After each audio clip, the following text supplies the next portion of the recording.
Praise the Lord, isang mapagpalang araw po at tanghali sa bawat isa sa atin, isang karangalan po na mangaral ng salita ng ating Panginoon. Special thanks for our professor, Dr. Jojo Soria, at sa lahat po ng aming mga kapatid na narito ngayon. Praise God, let's read the scripture, Romans chapter 10, verses 13 to 15. For whosoever shall call upon the name of the Lord shall be saved. How then they shall call on him in whom they have not believed? And how shall they believe in him of whom they have not heard? And how shall they hear without a preacher? And how shall they preach except they be sent? As it is written, how beautiful are the feet of them that preach the gospel of peace and bring glad tidings of good things. Pagpalain ng Diyos ang kanyang mga salita, and I would like to entitle the word of the Lord this morning, A Voice for the Gospel. A Voice for the Gospel. These verses come in the middle of Paul's discussion about Israel's unbelief and rejection of the gospel on Romans chapter 9, 10, and 11. Paul is emphasizing the necessity of preaching and evangelism for the people to hear and believe the gospel. He presents this logical sequence. Calling on Christ requires believing, and believing requires hearing, and hearing requires preaching, and preaching requires being sent by God. The world is dying, and people are dying, not just dying physically, but above all, they are dying without hearing and without Jesus Christ in their lives. The unbelieving souls are in danger to a place of eternal torment. Unbelieving souls are in danger of eternal damnation. They are in danger of the lake of fire. Souls are in danger where it is called hell. Sila ay ang mga unbelieving souls ay nanganganib na pumunta sa isang lugar kung saan walang pag-asa. Na mapunta sila sa lugar na walang pag-asa, sa lugar na walang pagsisisi, at kahit nagsisi ka na doon, kapag naroon na ang mga kaluluwang hindi sumampalataya, kahit sila'y magsisi, wala na pong epekto ito. Sila'y tumawag man sa Panginoon, pero huli na po ang lahat, dahil ang lugar na iyon ay ang tinatawag na lugar ng kapighatian at grabeng kalungkutan, paghihinagpis at sakit na walang humpay, na kung saan sila'y mga patay na bangkay, ang mga uod doon ang kumakain sa kanila, ng kanilang mga laman ay inahagnas, at ang apoy doon ay hindi namamatay. The Bible says, mas maganda pang putulin ang bahagi ng iyong katawan na nagsasanhi ng iyong pagkakasala kaysa pumunta sa lugar na iyon na tinatawag na impyerno na buo ang katawan. Mas maganda ng putol ang katawan mo na pumunta sa langit kaysa buka na ma-burn sa impyerno. Hallelujah. It is described in the Bible as damnation and ultimate destruction. Unbelieving souls are in danger of a place where they will be thrown in utter darkness. There will be wailing and gnashing of teeth. Say this with me. Mga kapatid, sabihin nyo ito kasama ko. Souls are in danger of hell. You did just say that, mga kapatid, but you did not understand it. Say this with me again, with the conviction and burden in your heart. Say this with me, unbelieving souls are going to hell. I will make it simple for you, brothers and sisters. I'm referring to your unbelieving father. I'm referring to your unbelieving mother, to your unbelieving lolos, lolas, tito, tita. I am referring to your best friend. They are all in danger and they are all marching toward hell. People are dying na hindi nila nalalaman ang katotohanan at ang salita ng Diyos. People are dying without hearing the gospel of salvation. They need somebody.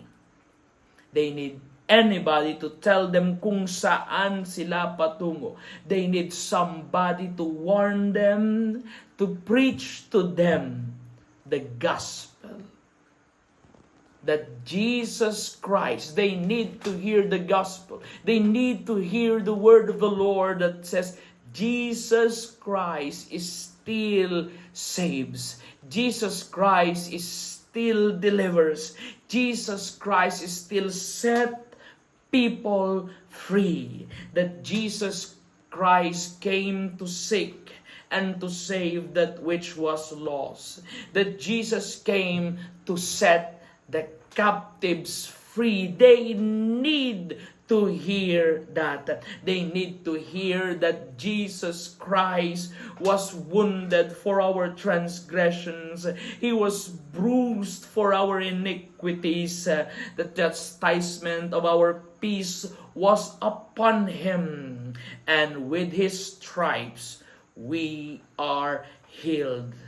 They need somebody to tell them, to preach to them the word of God. They need somebody to preach to them the gospel.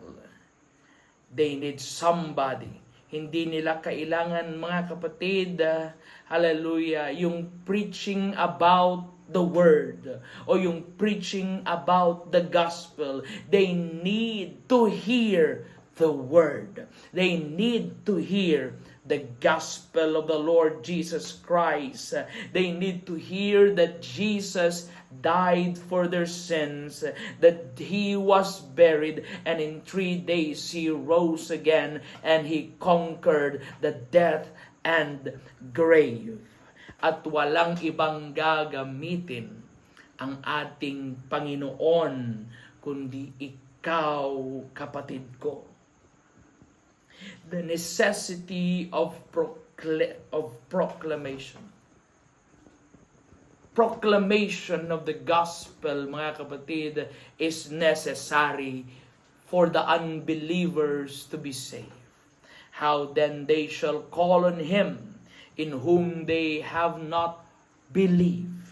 And how shall they believe in him of whom they have not heard? And how shall they hear without a preacher? Belief requires hearing the voice for the gospel. In John chapter 1 verse 6, there was a man sent by God whose name was John. The same came for a witness to bear witness of the light, that all men through him might believe. He was not that light, but was sent. Everybody say sent, to bear witness of the light. In last verse, that was the true light which lighted every man that cometh into the world. John the Baptist was the one crying in the wilderness, "Prepare ye the way of the Lord." He was the one shouting and preaching, "Repent, for the kingdom of God is at hand." John the Baptist was the forerunner of Jesus Christ when he came first into this world. He was a voice for God. He is the light bearer. He is not the light, but he was called and sent to bear witness of the light, who is Jesus Christ. Peter was a voice for the gospel. Peter preached powerfully. Peter preaches immediately after they were all filled with the Holy Ghost. He preached Jesus Christ to the Jewish people. Amen. And after they hear the message of Peter, he is preaching boldly, mga kapatid. Peter said, "Let all the house of Israel therefore know that for certain that God has made him both Lord and Christ, this Jesus whom you crucified." In verse 37 of Acts chapter 2, the people said, now when they heard this, they were cut to the heart. They were pricked in the heart.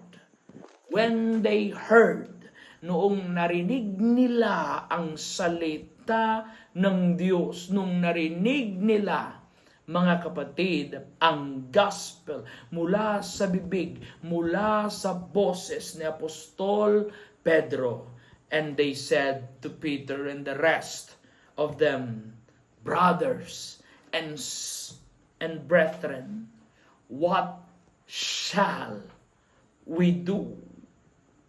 I think, mga kapatid, wala naman ito sa Bible, but when they heard it, they were pricked in their heart, nangasaktan sila, umiyak sila, mga kapatid, nalumbay ang kanilang mga puso.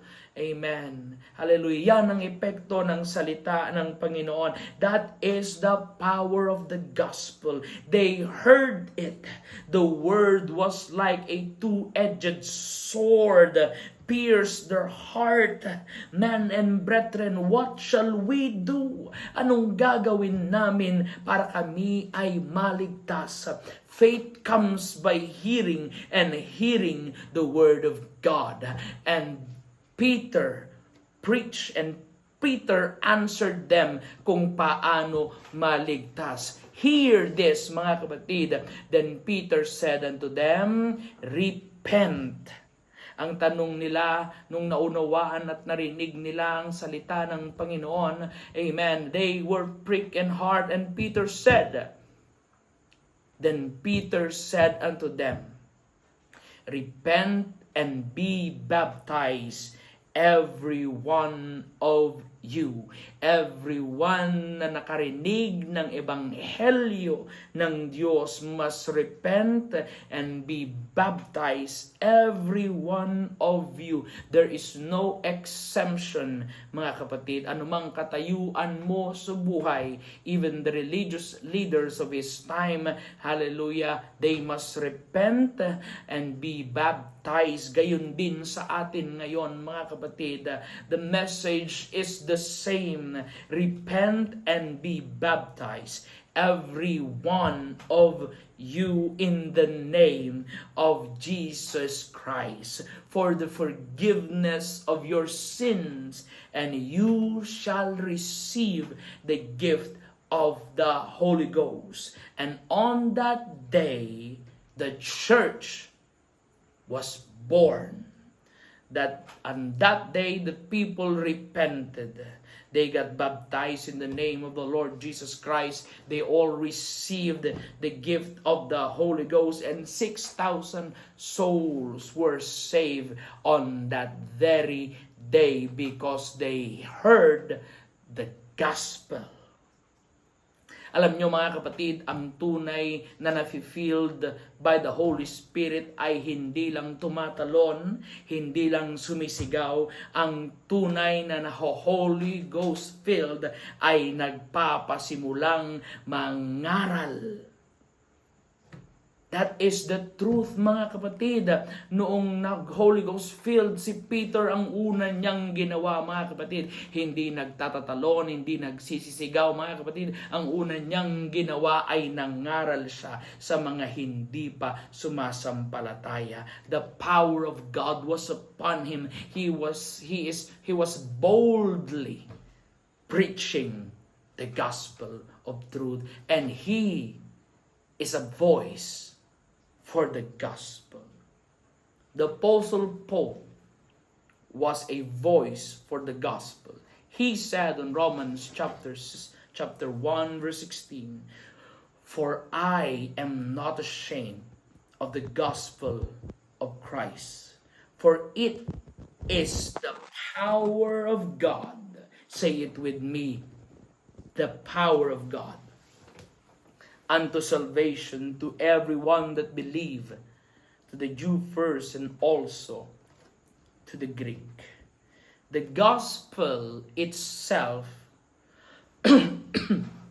excuse me, is the power of God unto salvation. There is no other power of God unto salvation than the gospel. You can do whatever tricks you want. You can make any program suited on every community you want, mga kapatid. But unless the gospel is preached, they will not be saved, mga kapatid. Yes, we need programs. Amen. We need pakulo, mga kapatid. But make sure na hindi nawawala ang preaching of the gospel. Kung gusto nating marami, mga kapatid, ang maligtas, preach the gospel of the Lord Jesus Christ. At ikaw ang gagamitin ng Diyos because you are a voice for the gospel. The gospel need voice. Are you willing to be the voice, to be a voice for the gospel, mga kapatid? You are not the voice of the gospel. Ulitin ko, mga kapatid. You are not the voice of the gospel, but you are a voice for the gospel. The voice of the gospel is no other than Jesus Christ. And the voice or a voice for the gospel ay yung mga sinent ng ating Panginoon. At tayo po iyon, mga kapatid. Amen. The unbelievers, they need preachers. You are that preacher. It doesn't mean na hindi ka pastor ay hindi ka nagagamitin ng ating Panginoon. It doesn't mean na wala kang title. It doesn't mean, mga kapatid, na kung wala kang posisyon na hindi ka nagagamitin ng ating Panginoon. No, mga kapatid. It doesn't mean na hindi ka pastor, hindi ka na gagamitin ng Panginoon para mangaral, para mag-reach out ng mga kaluluwa. Huwag mo ring sabihin na ikaw ay bata pa o matanda na, mga kapatid, para gamitin ng ating Panginoon. Amen. In Jeremiah chapter 1 verse 7, "But the Lord says to me, do not say I am too young.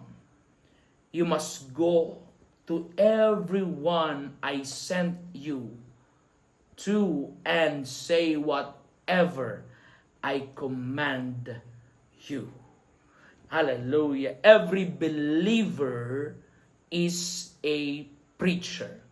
Every believer is a soul winner. I believe that with all of my heart, because every believer na niligtas ng Diyos has a mandate to go and preach the gospel, to win the lost, mga kapatid. Jesus Christ is the voice of the gospel, and He is sending you to be a voice for the gospel. The unbeliever, they need to hear the gospel. The lost must be found. How? Through the preaching of the gospel of the Lord Jesus Christ, for it is the power of God unto salvation. Kung hindi may papangaral ang ebanghelyo, walang maniniwala. At kung walang maniniwala, walang tatawag sa Kanya. At kung walang tatawag sa Kanya, walang maliligtas. They need to hear the word of the Lord. They need to hear the gospel for them to be snatched out of the darkness into God's marvelous light. And how can they hear without a preacher? And you, kapatid, you are a voice for the gospel. The divine commission, God has sent you. He has ordained you. He has commanded you to be a voice for the gospel. Not just voice. Amen? Not just a voice for the gospel, but God is seeking for someone to stand between the gap, between God and to the unbelievers, mga kapatid. The sinners are dead spiritually. The unbelievers are dead spiritually. But when they hear the voice of God through the gospel, through the preacher, they will believe. Jesus' words, they are spirit and they are life. At sila muli, mga kapatid, ay bubuhayin ng ating Panginoon. We are a voice for the gospel. We are not the voice of the gospel, but a voice for the gospel. We are called to bear witness of the light, but we are not the light. We are not the voice of God, but we are a voice for God. That is why don't be discouraged, mga kapatid. We are blessed. Amen. Why?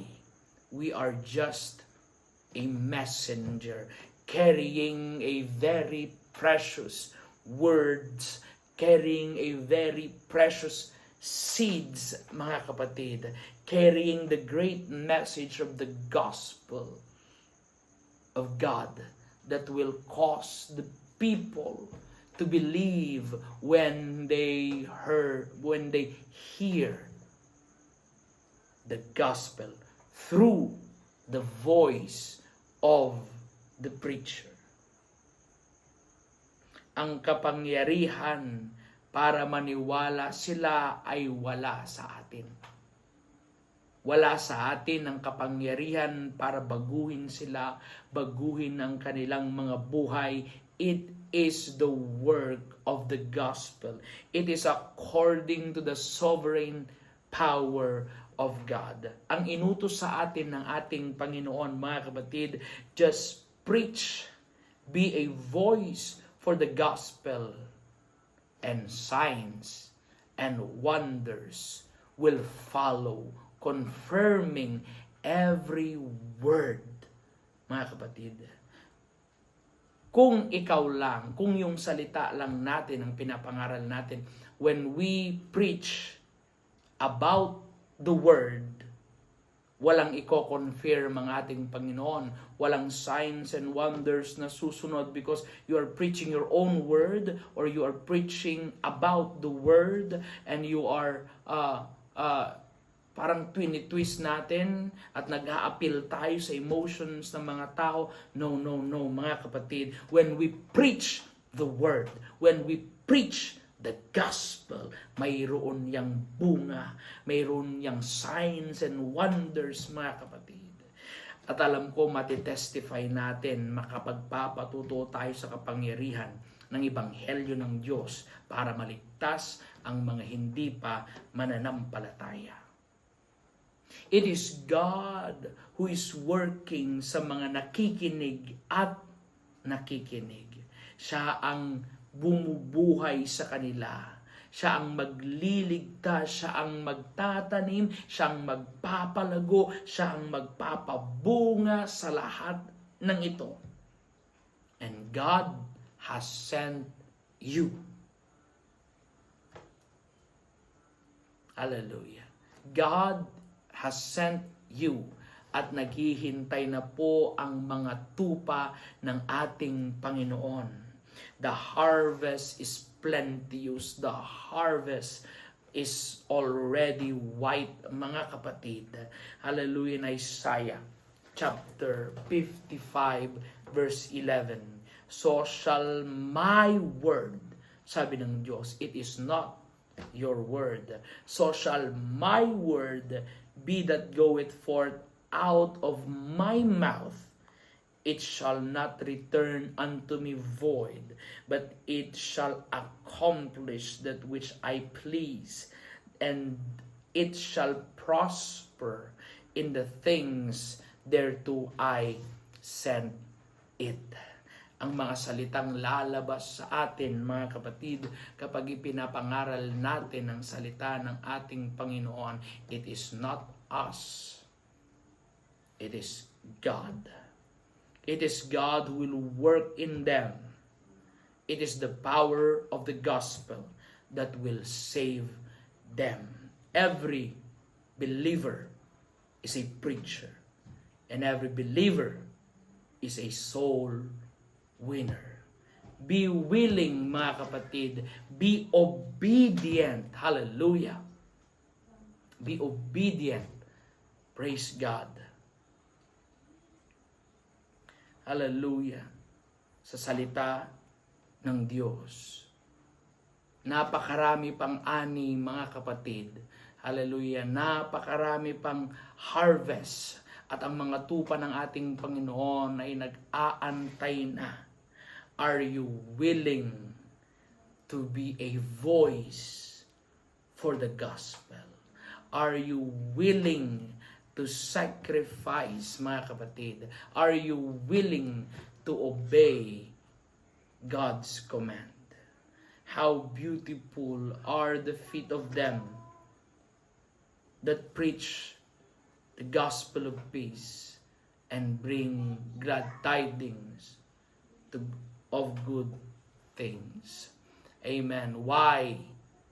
Beautiful ang mga feet ng mga nangangaral ng salita ng ating Panginoon, because naglalakad tayo, dala-dala natin, hallelujah, ang pinakamahalagang kayamanan sa buong mundo. Dala-dala natin ng pinakamahalagang binhi sa mundong ito, mga kapatid, na magdedetermine, hallelujah, kung saan nga ba papunta ang mga tao.